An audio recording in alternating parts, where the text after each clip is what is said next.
This is an R tutorial. Got 2 minutes? Learn some statistical programming in R. How to put things together in R. See, paste, collapse, and the outer function. The R language has things called atomic units, a single number, a single character string, a single logical value. They're all atomic units. You know what atom means in ancient Greece? Indivisible, something that cannot be divided any further. Single numbers, strings, trues, falses. Those are all atomic units in the R language. They're sort of like protons, neutrons, electrons, but for statistical programming. For example, you can't have half a true value, but you can have 2 true values. Wait, that didn't work. Why not? Oh, because I have to put them in the combine function and make them a logical vector.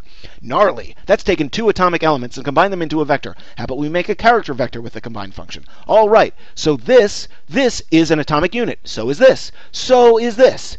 Save that character vector into the variable x, which makes x a character vector of length 3. X is not an atomic element because it could be divided into 3 atomic strings.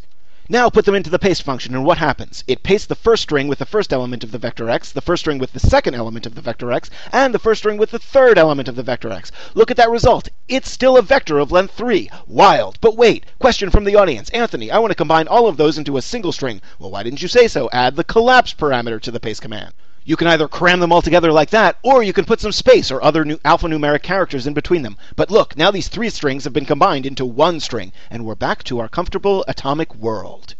It's time for a dance. Would you dance with me? Here's the first move. Know what dance we're going to do together? That's right, the hokey pokey. Here's a character vector with length 5 with the body parts used, and a character vector of length 4 with the movements used. The outer function takes 2 vectors in the first 2 parameters and combines all of them using a function you specify in the third parameter. If the function specified, in this case paste, requires any parameters of its own, you can add those starting at parameter 4. And look at that! All 20 dance steps for the hokey pokey in a matrix with every combination of all the character vectors' body parts and the character vector movement together. If you want it to be a vector, you can just wrap it in the as.character function. Like this. You've been a great dance partner. This has been a work of R.